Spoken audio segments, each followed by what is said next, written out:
60 gang, we have completed the repair in Beaufort, Georgia. They needed a stator and a rotor.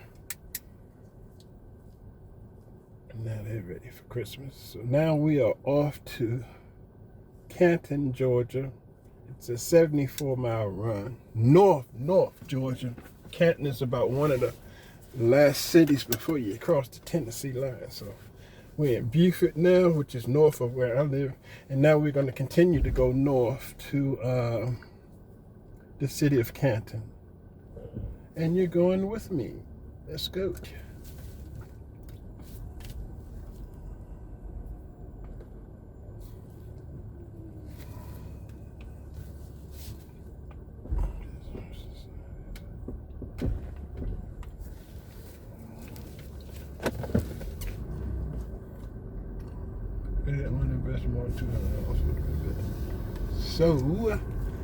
So much for that. That's where we're going. Make it a right. To Thunder Road. This will take us to Atlanta Highway.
East.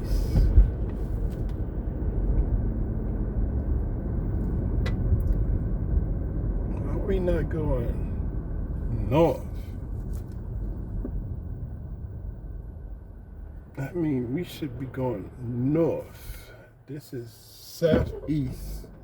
We should be going north.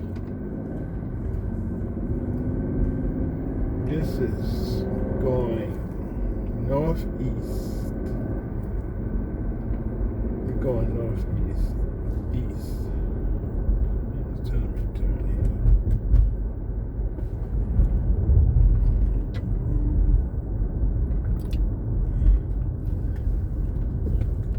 This one's going to take me to 985 south. Why? We need to turn around. This is not what I want. We want to go Cummins Cat. Nah.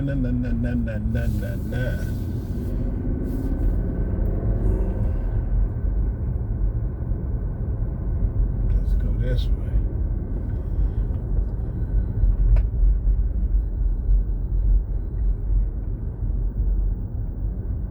That is definitely the wrong way to go.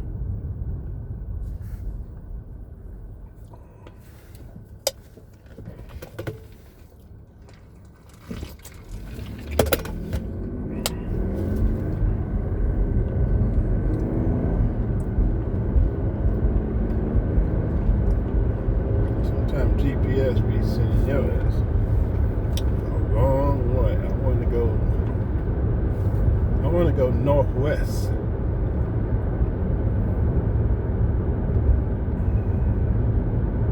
Because Canton is west of Beaufort, so we want to go northwest.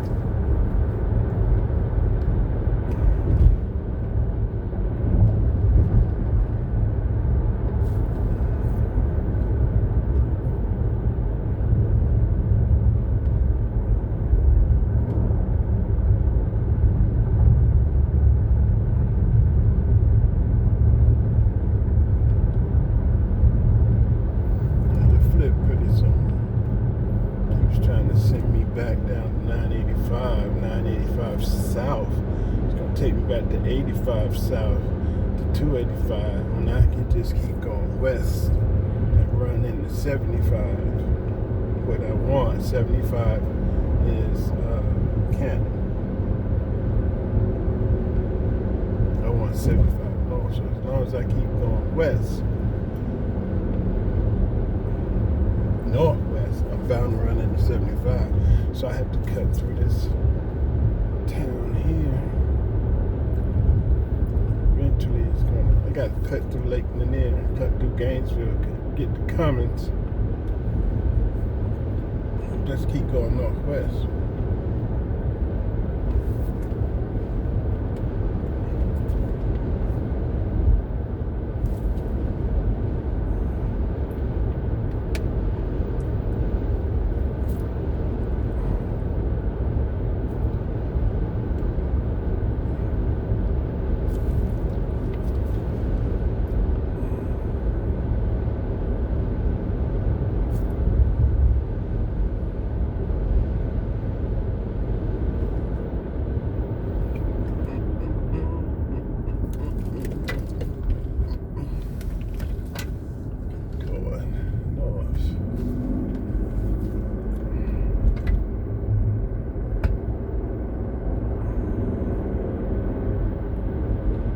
So it's a lot of boats, boy.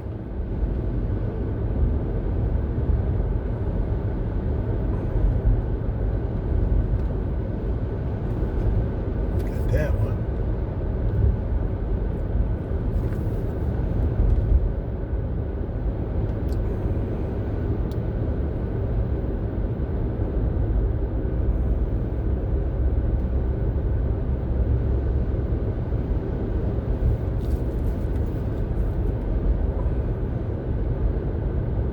Everybody got a boat.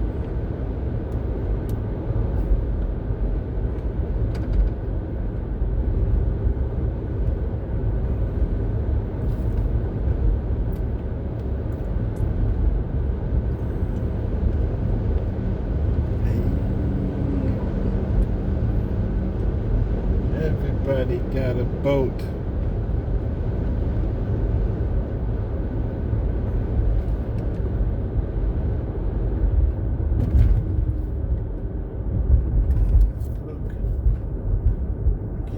Just go through. I might have to go back to Abuse. Welcome to Lake Lanier. No public parking.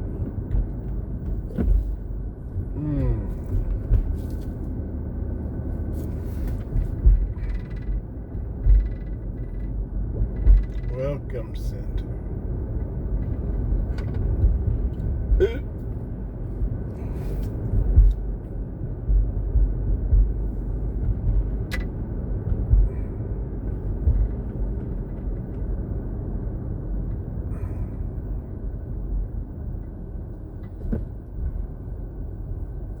This is, oh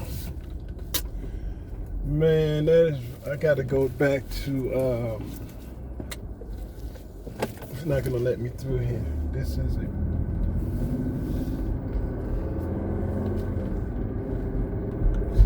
This is like a resort. Where did 347 West go to?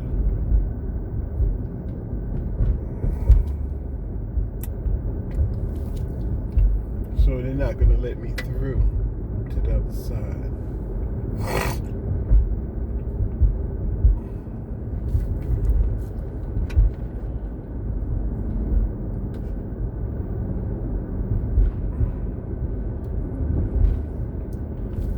Look, everybody got a boat, but me.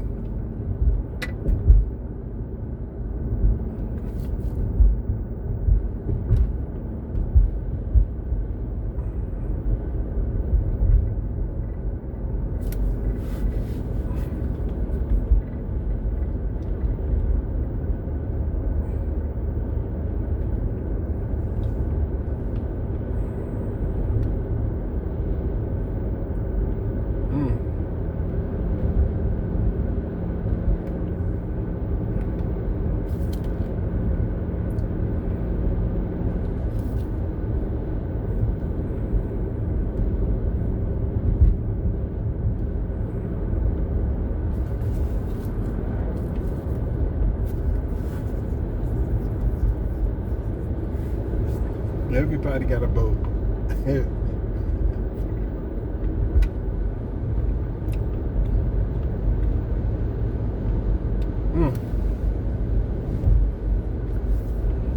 A breakdown in one of your home systems can occur suddenly. Call.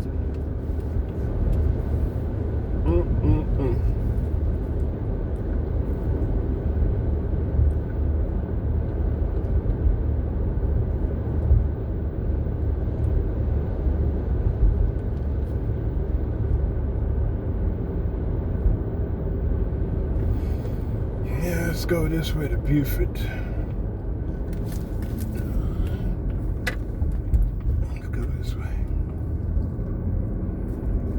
If I can get the Beaufort to Cumming, I can get through.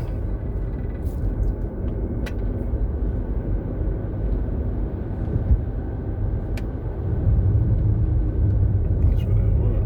There we go. I cut it from 74 miles to 38 miles just by going this way. I saved 30 miles. Stunned and shocked. You may not think you will be, but you will be.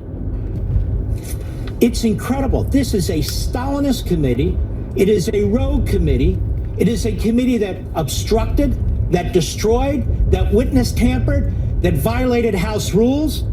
This is an unbelievable story of the Pelosi, Stalinist, Liz Cheney committee. And I want to just touch on some of this for you. So stay where you are. Listen to this. This is a big deal. First of all, Pelosi rejected all 5 Republicans who were suggested by then Speaker Kevin McCarthy. And she picked 2 who hated Donald Trump. We know Liz Cheney and Adam Kinzinger.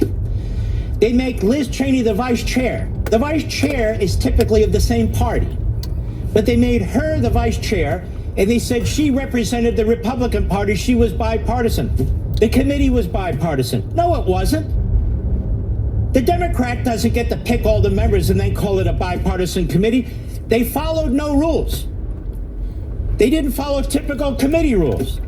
In other words, she said, get Trump, and more than that, get Trump under the 14th Amendment, under the insurrection clause. We want to get him on insurrection January 6th. We want to prevent him from ever running for president of the United States again. That was the game plan. That was the game plan. And what you'll find out, and you'll hear some of these tidbits, that she didn't give a damn about security at the Capitol. She didn't lift a finger. As a matter of fact, neither did the Secretary of Defense, as best as I can tell. Where was the Secret Service? The same Secret Service at Butler? Were they in the Capitol protecting the Vice President? No, most of them were outside the Capitol. The Select Committee, as they write, unwritten purpose was to prevent President Trump from seeking re-election in 2024. It was no secret that after Speaker Pelosi failed to secure a conviction in the Senate for the second time with impeachment, the only way to guarantee that President Trump could not return to office would be if he was found to have, quote, engaged in an insurrection or rebellion against the Constitution of the United States in violation of the 14th Amendment. The idea was published in major newspapers within days of January 6th and spoken about frequently in left-wing circles. Speaker Pelosi knew that the best pathway to stop Trump from returning to the White House was if the Select Committee could craft a narrative compelling enough to convince the Department of Justice and the judicial system, along with the American public, that President Trump was an insurrectionist. That was the entire point. Do you know his name appears well over 1,000 times in the committee's report? Not this one, the Rogue Committee, over 1,000 times. As part of its investigation, the subcommittee learned that the Select Committee failed to archive or provide the subcommittee with any of its video recordings of witness interviews, any of them. As many as 900 interview summaries or transcripts, more than 1 terabyte of digital data. That's a lot. I said, what the hell's a terabyte? It sounds like a lot. It is a lot. It's equivalent to the text of 500,000 books, 500,000 books. That would be the biggest library on earth. That's what they destroyed. That's what they destroyed. Imagine the cover up here. It's massive. Concerningly, the committee writes, of the documents that were archived, the Select Committee delivered more than 100 encrypted, password-protected documents, never provided the passwords. It is unclear why the Select Committee chose only those documents to be shielded by password. So the Select Committee is the Stalinist Pelosi-Cheney Committee. The subcommittee is the committee that has investigated the Select Committee. Despite playing a prominent role in its hearings, the Select Committee refused to archive any of the video recordings it collected of witness interviews or depositions as required by House rules. It's the most massive cover-up in American history. Without the full videos of these transcribed interviews and depositions, neither the subcommittee nor the American public are able to review and understand the full context of the video clips shown during the Select Committee's hearings. Remember, they brought in a top-notch producer from Hollywood. Oh, this was a slick situation. The hearings, the graphics, the videos. That's right, the cherry-picked witnesses. And of course, you needed to censor other information. You needed to destroy other information. You had to keep certain witnesses as far away from the hearing table as possible. That's what went on here. And so when this report comes out, the press all but ignores it. And as I said, I guarantee you nobody's read it but me. Representative Cheney's influence on the committee's work and the conclusions it drew cannot be overstated. She was the driving force. Her hate for Trump knew no bounds. Before the Select Committee published its final report, 15 current and former staffers approached the Washington Post to express deep frustration with Representative Cheney's heavy-handed oversight of the Select Committee's work. The article states that committee staff members were floored when told that the final report would focus almost entirely on Trump. Another staff member stated, when the Select Committee became a Cheney 2024 campaign, many of us became discouraged. The article continues. People familiar with the committee's work said Cheney has taken a far more hands-on role than Chairman Benny Thompson. And she's said by multiple staffers to want the report to focus on Trump and has pushed for the hearings to focus extensively on his conduct and not what she views as other so-called sideshows. Now, the key witness they used, you might remember this, all the trauma. Cassidy Hutchinson. Who the hell is she? Oh, she's a big deal. And Lynn Cheney took her under her wing, so to speak. And they go on here about how Hutchinson gave sworn testimony and her testimony changed over time and her lawyer changed. At the behest of individuals, the report says, including the vice chair, Liz Cheney. Cheney covertly assisted Hutchinson and influenced her to fire her attorney. And then they smeared her attorney. Her attorney, who was willing to help her for free, she needed an attorney. And so the Trump people found her an attorney, not to cover up, because she needed an attorney. She could have picked anyone she wanted. Select Committee findings and evidence that disprove Cassidy Hutchinson's allegations. Remember the Hollywood guys and the media and the Democrats? All the stuff was prime time, either 8 p.m. Eastern or 10 p.m. Eastern. Oh, my God. Cassidy Hutchinson. Who? Oh, my God. It's unbelievable. Despite the Select Committee's exhaustive interviews of hundreds of witnesses, Cassidy Hutchinson was the only witness to testify to a series of specific outrageous claims about President Trump on January 6, 2021. The only one. Nearly all her allegations involve incidents to which she was not an eyewitness. And the parties she credited for relaying those alleged events to her categorically denied her claims. Wow. Ultimately, Chairman Loudermilk and the subcommittee uncovered evidence available to the Select Committee, they write, disproving her 8 most sensational claims. Finding 1, President Trump did not attack his Secret Service detail at any time on January 6th. That was her testimony that he did. Finding 2, there was no pre-planned off-the-record move to the Capitol in the days leading up to January 6th. Period.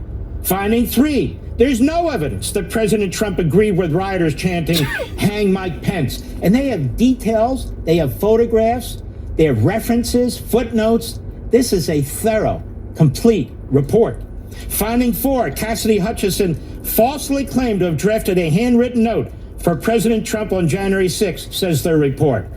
Finding 5, President Trump did not have intelligence indicating violence on the morning of January 6th. Finding 6, the report states, quote, Cassidy Hutchinson lied about the classification status of documents to disparage Mark Meadows, the then chief of staff.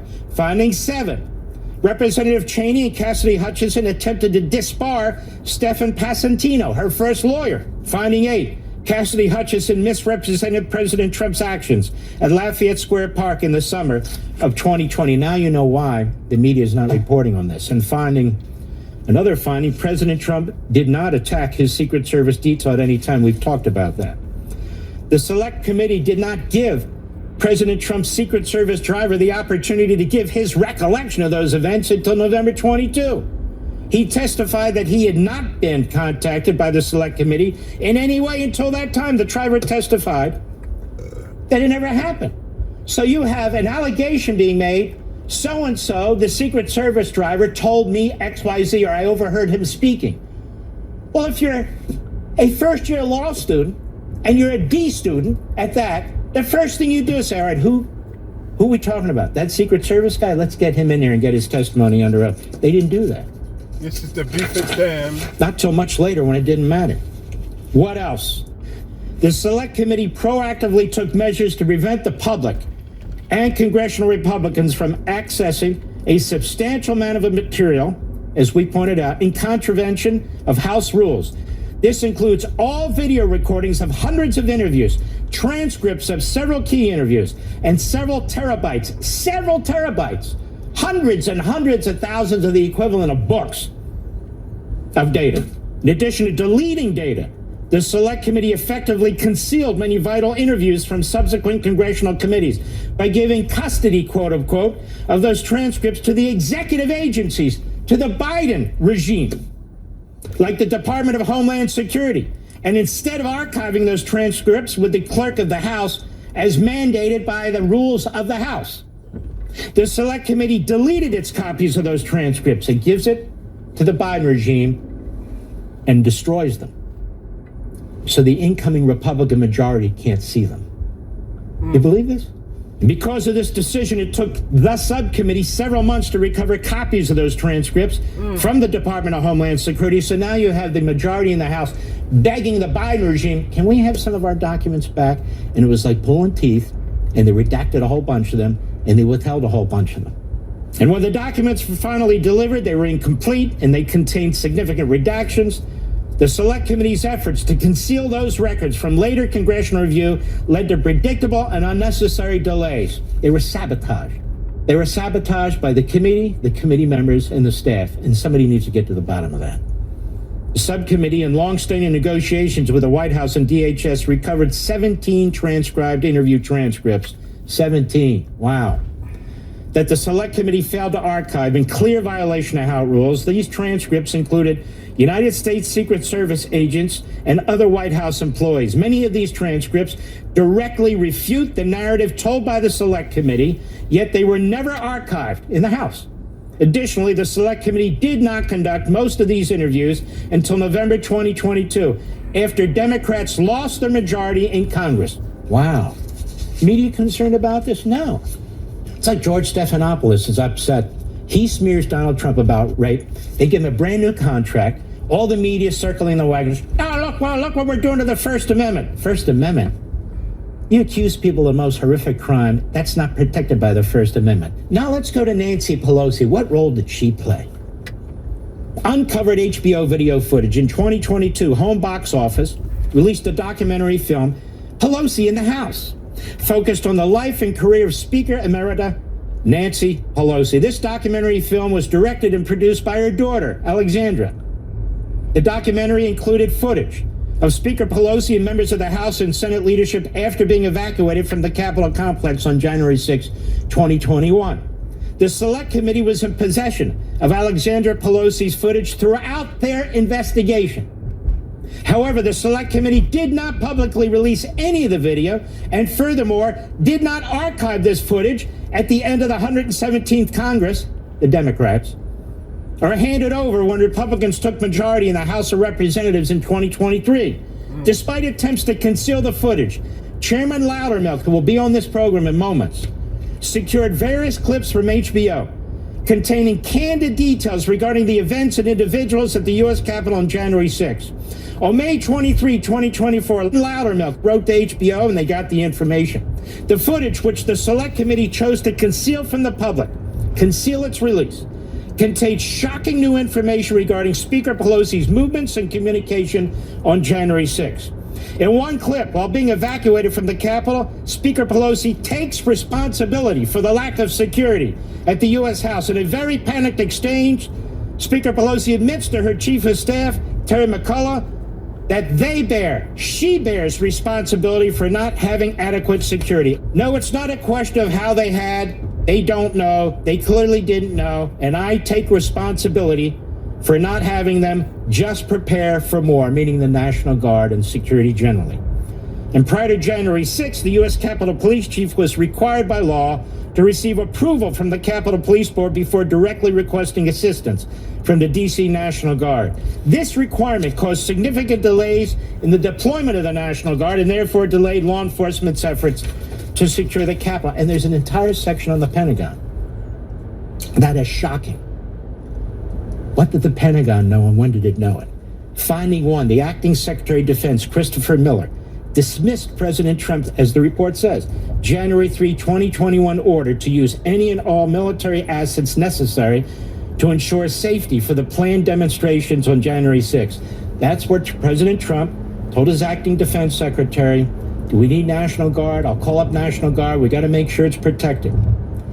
Finding 1 by this committee says he ignored it. Finding 2, the Secretary of the Army, Ryan McCarthy, intentionally delayed, from the report, the D.C. National Guard response to the U.S. Capitol on January 6. Although approved by the Secretary of Defense at 3:04 p.m., Secretary McCarthy delayed and failed to communicate deployment orders to the commanding general of the D.C. National Guard. So they're sitting there for hours. Finding number 3, at 3:18 p.m. on January 6, Secretary of the Army, Ryan McCarthy, deliberately deceived, they write in the report, congressional leaders by stating the D.C. National Guard was physically moving to the Capitol, with full knowledge these forces had yet to receive any orders. The false statements contributed to decisions made by congressional leaders regarding the security response to the Capitol. Finding 4 by the Loudermilk Committee. The Department of Defense Inspector General published a flawed report that contains fabricated information, ignores crucial information, fails to interview key individuals.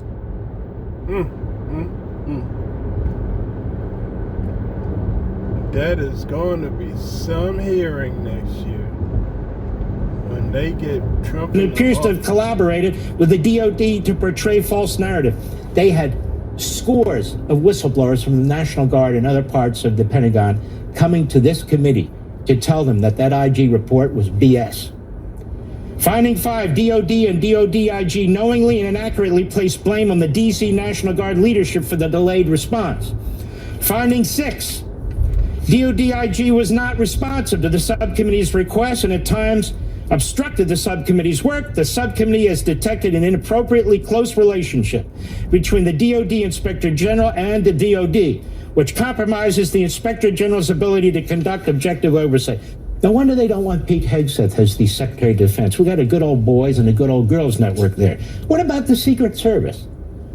A fantastic Secret Service. Where were they? The number that were able to come inside was limited. And the Secret Service were there to protect the Vice President of the United States. The counter-assault team, or CAT, was outside the building and did not enter when it was breached because they didn't know the layout of the Capitol. Complete screw-up. Secret Service either did not receive or did not heed any intelligence products about the threats to the U.S. Capitol on January 6, including the FBI Norfolk report and the Postal Inspection Service report. Secret Service Protective Intelligence Division's personnel marched for Trump. That brief did not include any indications of potential civil disobedience. Secret Service guidance did not include instruction on what exterior areas should be swept by K-9 for buildings like the DNC, and it goes on and on. This is the real January 6th report, and you'll notice it says it's the initial report. And this committee, this Pelosi, disgusting Stalinist Cheney committee, they went on to allege violations of 4 criminal statutes by President Trump in both the run-up to the riot and during the insurrection itself, as they called it. They recommended the former president for prosecution to the Department of Justice. They recommended conspiracy to defraud the United States, obstruction of an official proceeding of Congress, conspiracy to make a false statement, and aiding an insurrection. None of those charges were brought. Some of them were included in some of the comments by the rogue prosecutor Smith. They also shared information with Fannie Willis, who's now been pulled off that case in Atlanta. You see what's taking place here? There needs to be a federal grand jury under a new U.S. attorney, or yes, a special counsel, to investigate whether and or the extent to which members of Congress on this committee and their staffers and witnesses who testified under oath committed federal offenses. This is not covered by the speech and debate clause, as I explained last week. This is way outside Congress's lane when they're trying to influence a criminal investigation, trying to cause a criminal investigation, trying to prevent a Donald Trump, disqualify him for running for president again. You want to talk about an insurrection? You want to talk about a coup? This report, that committee. That's a coup. That's an insurrection. That's a coup. This is a grotesque attack on the American system. And this isn't about retribution. This is about getting it right and fixing it. That January 6th committee was the most outrageous committee, certainly in modern American history, if ever. I'll be right back. Welcome back, America. You've heard me talking about Representative Barry Loudermilk, Georgia congressman. He's the chairman of this subcommittee of the House Financial Services Committee and Oversight, and he's done a fantastic job, he and his staff. It's much harder to dig through what another committee has done with the enormous amount of information and the enormous amount of information that's been destroyed and so forth than it is to actually conduct a regular investigation. So, Congressman, I want to ask you this. You walk into this responsibility, you're handed this responsibility, your staff's handed this responsibility, and then you find out, oh my God, they destroyed the equivalent of hundreds of thousands of books. We can't find the videos. You really had to work hard to piece this together, didn't you? We absolutely did, and I give a lot of credit to our team they were dedicated to this task, and they were relentless. And, we weren't sure if we were going to ever recover it all, which we haven't. Those videos that you just referenced, they're gone. No one seems to know what happened to them. But one thing we started realizing is there's a reason we don't have this information.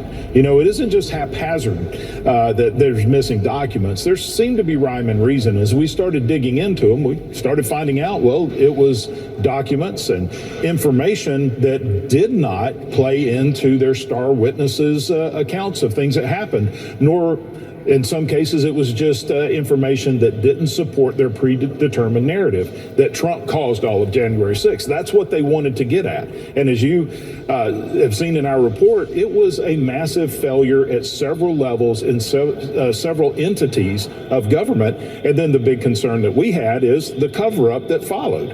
And so how many agencies just stood quietly while the Select Committee pinned everything on the shoulders of people like Donald Trump, former Capitol Police Chief Sund, the D.C. National Guard? They just sat quietly while they allowed the Select Committee to take all of this and put it on their shoulders.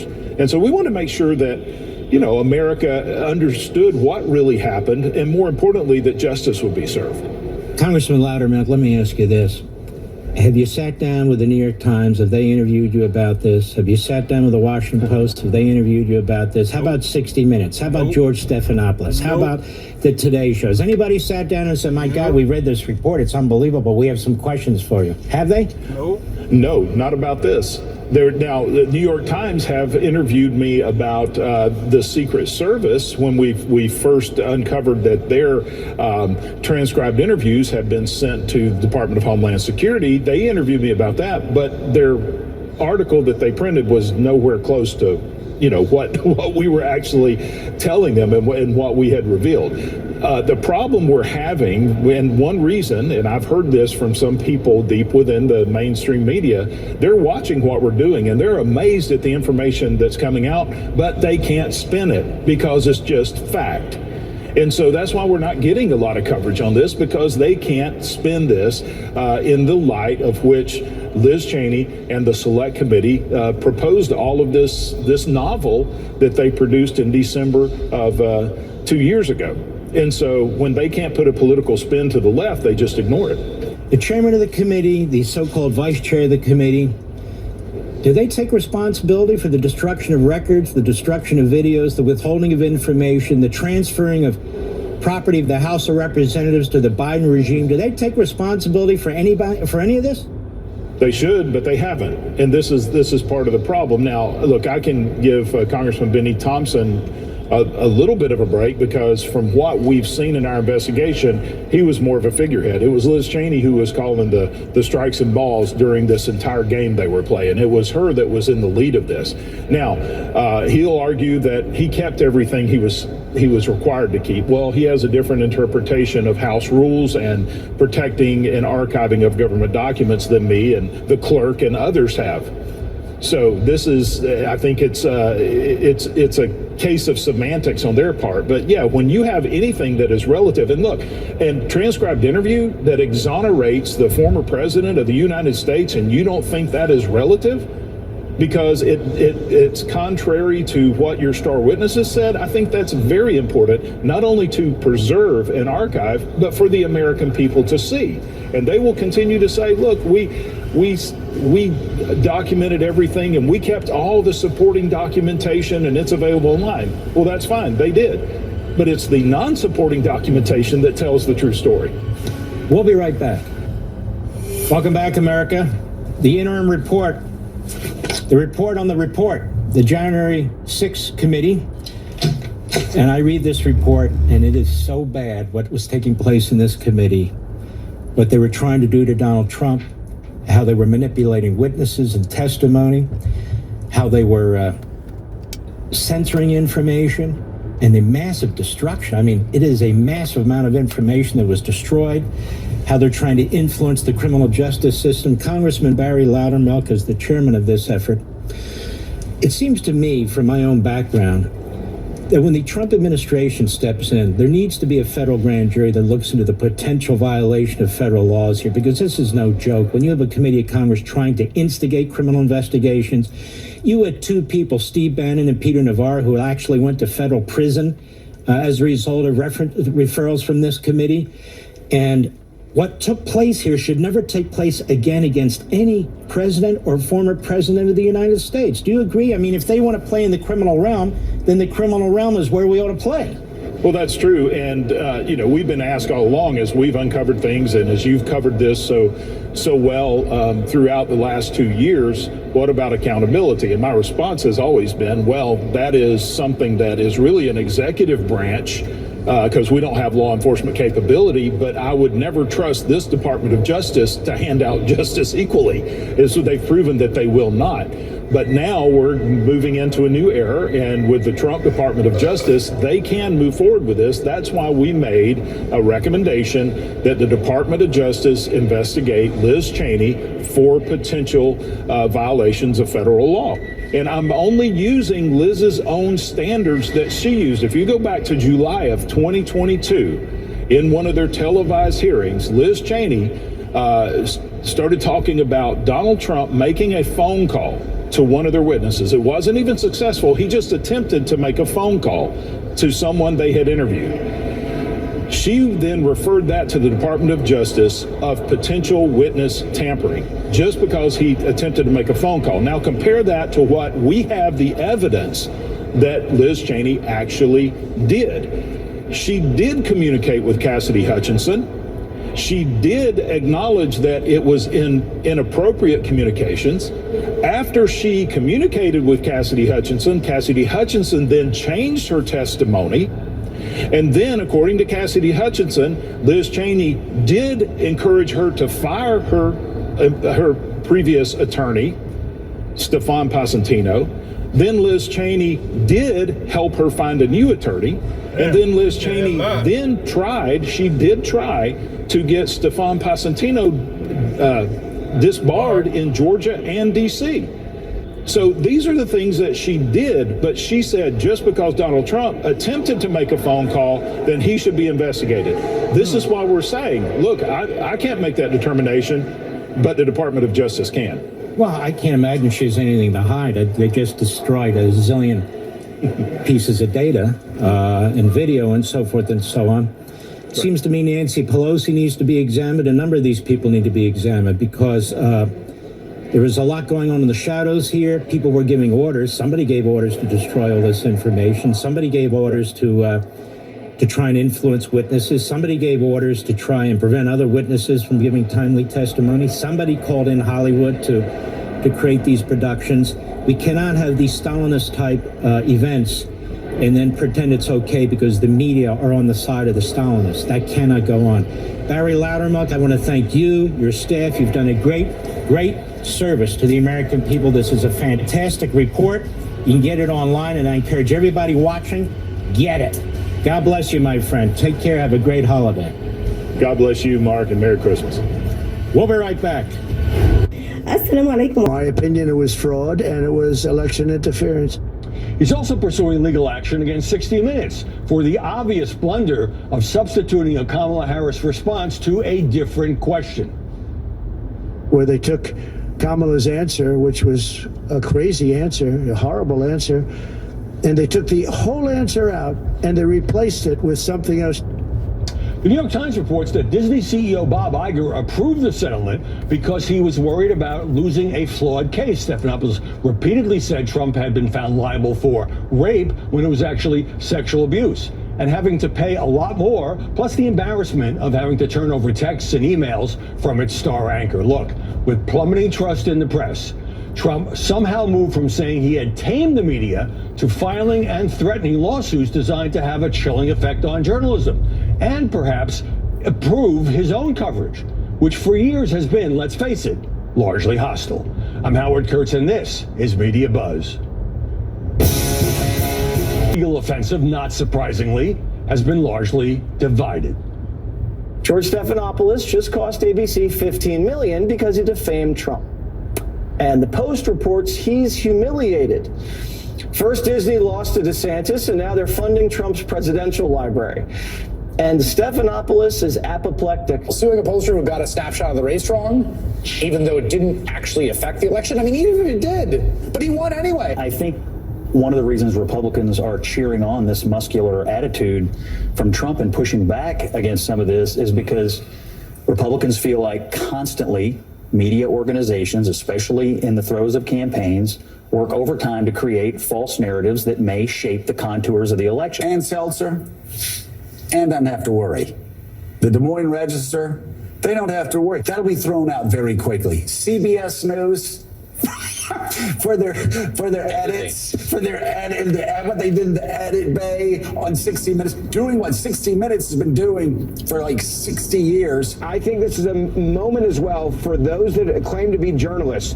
You're not going to get away with this crap with Donald Trump in office for the next 4 years. He is going to play offense, and the American people don't trust the media at the same time either. This was stunning to me and absolutely a gut punch to anybody that works at a major media company. Joining us now to analyze the coverage in New York, Jason Chaffetz, Fox News contributor and former Republican congressman. And in San Diego, Laura Fink, CEO of Rebel Communications. Jason, ABC made a serious mistake. But why is Donald Trump filing or threatening to file all these lawsuits against media organizations? It had seemed like he was moving toward a kind of a truce with the press. Well, you can disagree with the president. You can offer an opinion that's different than the president. But if you're going to outright lie, if you're going to manipulate what you know to be something else, then I think the president feels like he's left with no other solution but to go to court. And that is the remedy in this country. That's what you're supposed to do. He's been complaining about this for a long time. And there have been so many hoaxes, so much manipulation, so much that a lot of us have been cheering on the president and say, good, let's play offense. Let's go out and tell people you can't perpetuate these lies and just get away with it, because they go in mass, they go unanswered.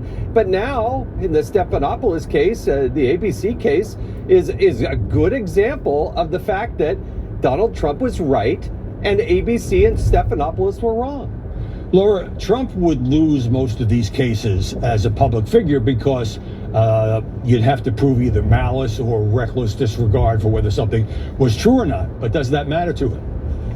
Well, he has used this tactic over and over and over again, whether you're talking about the cases of election fraud that got thrown out, if not immediately, almost immediately, and so forth. He once said when he was suing the author of a book who he thought had underestimated his net worth, it cost me a couple of bucks, it cost him a lot more. And I think that's what you saw Disney responding to. I would say be careful what you wish for to the Republicans who are cheering this on, and to the conservative news outlets that might be liking that their competitors are under scrutiny, that if the malice standard changes at the Supreme Court, or if these lawsuits are his weapon of choice, be careful crossing him as he continues to pursue policy initiatives that are unpopular, even some of which, even with these same conservative outlets. The disclosure of internal documents, we know, can be very embarrassing across the board, and we know there's a price to pay. The question is, will the press be chastened by this in their coverage of substantive things that affect Americans, like the gutting of regulations that protect workers, that protect consumers, or the raising of tariffs and lowering of taxes for corporations? This is where I jump in. So, Jason, Trump has openly said, he doesn't make any secret of it, that if he loses these lawsuits, he's still satisfied because it puts the journalist or media organization through an ordeal and forces them to hire expensive lawyers. Yeah, but he's handpicked some cases that I think he has some. We're perpetuating what was proven to be an outright lie. Wait, what's the outright lie? Let me stop you there. Well, if you're going, for instance, on the Russia hoax, and they knew over the course of time that those were wrong, then I think the big question is, did they know it? When did they know it? Did they continue to do those types of things? And that'll play itself out in the court. And so that's the type of thing that I think he's going to say, I can demonstrate, I can prove beyond a reasonable doubt that these things are fundamentally wrong, and you knew it, and you continue to perpetuate the lie. Well, the Pulitzer Board has said that there were no actual inaccuracies pointed out in the article submitted by the two papers, the Washington Post and the New York Times. Laura, you kind of touched on this earlier, the chilling effect. Would some news outlets hold back and say, maybe we shouldn't run this story, maybe we should soften this story because we don't want to end up in a lawsuit with President Trump? It's something to consider, particularly because the policies he's pursuing are wildly unpopular. You want to cut $2.5 trillion from the federal budget, you're going to have to go after Social Security, you're going to have to go after Medicaid. That's just a math issue. And so when he's going after these wildly unpopular programs, do they feel the pressure to pull punches in their coverage of these initiatives and coverage of how it would affect American families? We just saw this year Kroger and Albertsons. Donald Trump knows what he's doing. He's actually very, very good at this. And it does have that chilling effect because of the corporate ownership, because individuals who might be sued, reporters, pollsters, others, that costs them a lot of time and money. And Donald Trump has a lot more than they do in that regard. So it will impact coverage of these critical issues that do affect Americans. And I would say this. His policies are unpopular. His persona is... I don't want to debate the popularity of his policies. Obviously, he won the election. Because you keep going to that, and I want to stick with the coverage. So didn't mean to cut you off there. I apologize. Well, Jason, Trump told me and other journalists that success would be the best retribution. But he also posted that Liz Cheney could be in a lot of trouble after a Republican subcommittee said she should be investigating for allegedly improper dealings with the House January 6th committee, and particularly witness Cassidy Hutchinson. Go ahead. Yeah, well, I think this is going to play out. I think they're going to go and look at what did that committee do? How did they do it? Did they destroy records? Look, going to court is far different than going before Congress. I used to chair the Oversight Committee, and it is different when you come and testify and how you do things there. But was it in violation of House rules? I think the House has to lead out on that. The president has said perhaps the FBI would come in to look at some of the forensics and how things happened. We'll see how that plays itself out. But there are a lot of legitimate questions that I think Congressman Jordan, Congressman Comer as chairman in the committee, as well as potentially the FBI are going to look at. Laura, Liz Cheney said the report fabricates lies and defamatory allegations in an attempt to cover up what Donald Trump did. And it goes to this thing that was a big issue in the campaign, although obviously, again, Trump winning by a healthy margin in the Electoral College, which is he out for retribution or not? He says he's not going to personally get involved, but he would leave it to his attorney general and FBI chief. Well, and Pam Bondi has demonstrated her loyalty to Trump, so it's sort of like one and the same at this point. But his prosecuting the case against his perceived political enemies is part and parcel of who he is. Now, he does have an enemies list. He's coming with it. Certainly more qualified than Matt Gaetz was. And also, I think that whatever Congress does would be, Jason will know this, would be protected by the speech and debate clause. But he has a different view. That's why we have you both on. Ahead, Elon Musk, how he and Donald Trump blew a last-minute spending deal. Blew up a last-minute spending deal, I should say. But when we come back, license plate. You need a license plate not bought from eBay. You don't have no jurisdiction over me. You are on my earth, and if I decide to do something about it, I can right now. What you see here is a guy that's got a screw loose, but we tightened it up for him. We are back with sovereign citizens, those interesting individuals who seem to believe the law doesn't apply to them.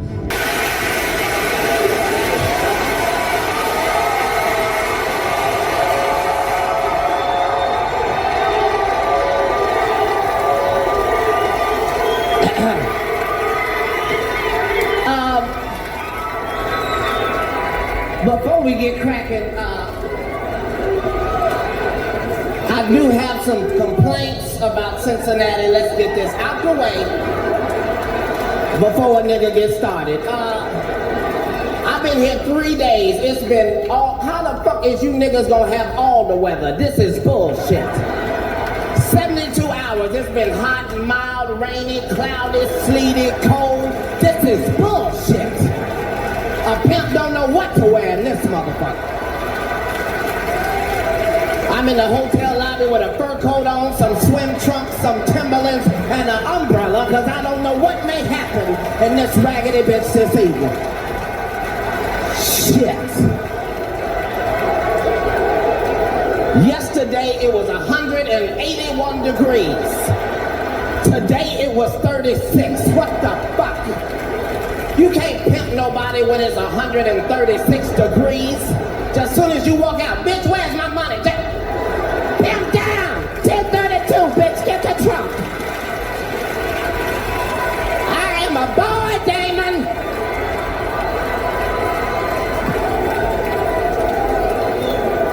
Got to love Cincinnati.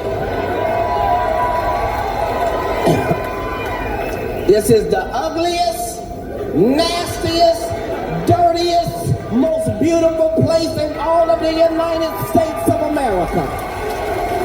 Shit.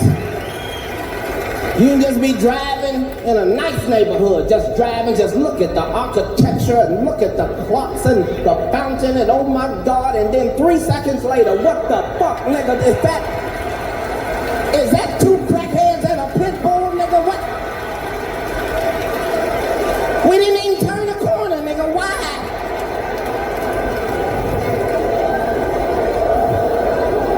Crackheads in Cincinnati be working hard. See, people with a day job think a crack salesman has an easy job. They don't know this nigga got to do 5 jobs. This nigga got to be a salesman, security, lookout, gunman, all of that. That's all his job. Nigga just on the corner, just...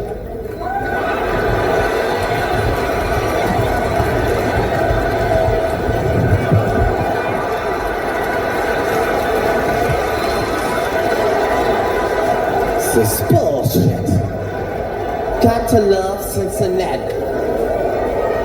I hadn't been here in a minute. I needed some clothes. I asked the lady at the front desk, which mall should I go to? She said, sir, there is a mall damn near attached to the hotel. If this ain't the most rinky-dink mall in all of the United States, went back and smacked the shit out of her. Now, ma'am, you know it wasn't nothing for niggas in there. Paintings and incense burners and shit. The mall look big from the outside, look big like it's 5 blocks long. You get in that motherfucker and find out it's built in a circle. We just in the mall, oh nigga, this is nice, this is nice. I like this, nigga, this is nice. I like this, nigga. Is that a Foot Locker, nigga? They got a Foot Locker, that's nice, nigga. They got 2 motherfucking Foot Lockers. This is the shit, nigga. They got 3 goddamn Foot Lockers. I fucked around and bought the same pair of shoes twice.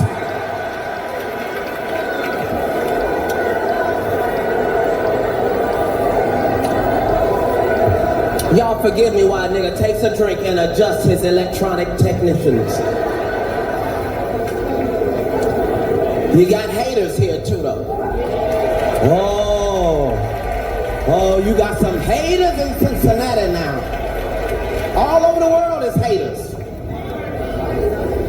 You have to be careful because it's easy to become a hater. See, most real niggas think that haters are born.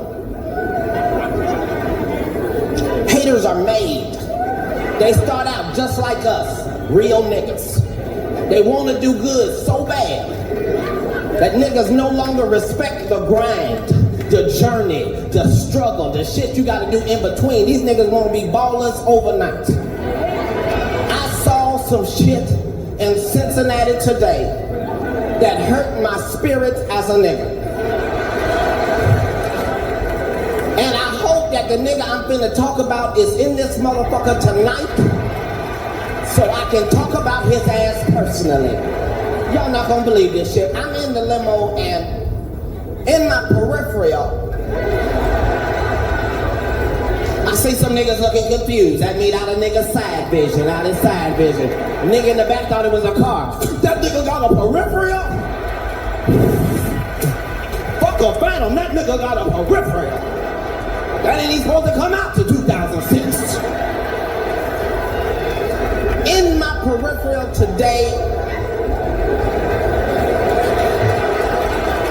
that nigga still think it's a car. I don't believe him, it's a car. You don't want nobody to have it. I saw a nigga today.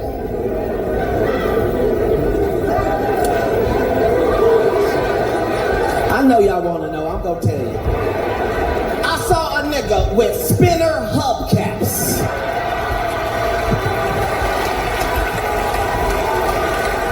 What part of the game is this? Them motherfuckers didn't even spin on their own. This nigga had to get out the car and spin them bitches manually.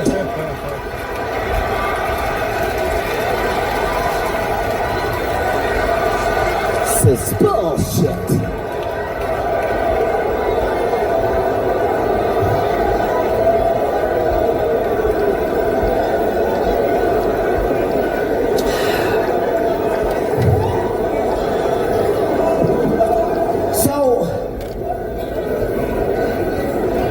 To Cincinnati and I hear that the Cincinnati government want to honor a nigga. Now automatically I am caught off guard. For I know this must be some sort of a government type of setup. I know a nigga must have a warrant he overlooked or something. I'm expecting at any moment for this to be a setup, and I find out they have declared it Cat Williams Day. Now, that sounds beautiful, but niggas were very vague. They were very vague. They didn't tell me what the fuck that mean. That mean a nigga can jaywalk? What that mean? That mean weed is legal in my vehicle? Have the laws on prostitution been slightly relaxed for a nigga?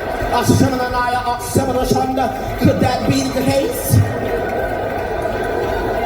They gave me the proclamation, and let me just tell you something. I know y'all, this Cincinnati, I wasn't even supposed to do it here because I know that there is a boycott in Cincinnati. But let me tell you something. There are several types of niggas. There are niggas that are concerned with politics. And then there is street niggas.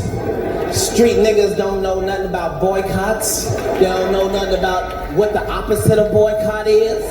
Niggas know, don't fuck with me, I won't fuck with you. Can I get a witness? That's how we handle business. So,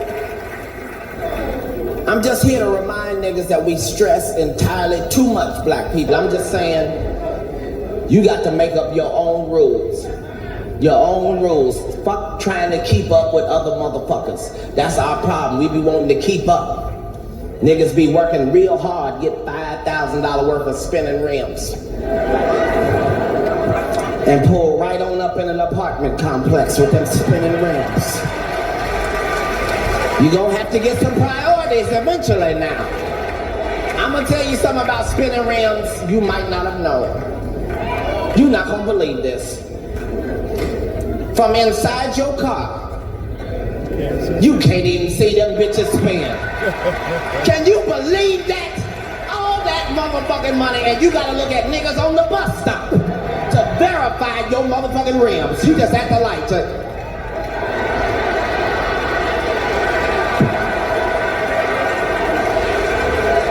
Better get your life together. Life is too short to be worried about other motherfuckers. Fuck 20-inch rims. Put $20 in your gas tank and get your goddamn grind on one more time. Cause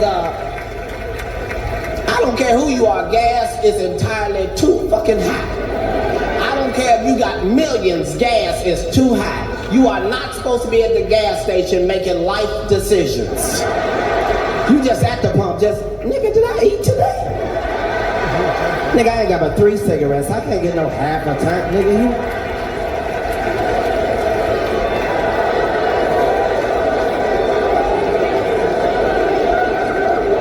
Just saying, life is too short. You need to get you some white friends. Get you some white friends. You can learn a lot from white people. First of all, you have a message. Yeah. First of all, could we have all the white people make some noise? All the white people make some noise. You have a message. Yeah. That is some beautiful shit. I mean it. Thank you so much. You are never gonna see this many white people and 17 niggas. If you see us, we are lost in a motherfucker just sitting there. Nigga, I thought you said this was ludicrous. This ain't no motherfucking ludicrous thing. Got to get you a white friend. I don't give a fuck what you say. White people are friendly. You can call them motherfuckers up at 3 o'clock in the morning with a wrong number and they won't even be mad at you. They just, hello? No, I'm sorry, no Shaquita here. Well, what number did you dial? No, it's a 9, not a 7. Well, try it. If it doesn't work, call me back. We'll figure this thing out. Gotta love white people. If you see white people waiting on the bus stop, they're not mad, they're not angry. Bus is 3 hours late. They just, I hope the bus driver's okay. If you see a nigga sitting on the bus stop, we are mad than a motherfucker. It ain't got shit to do with the bus. We just sitting there just. Get mad at niggas that's driving just.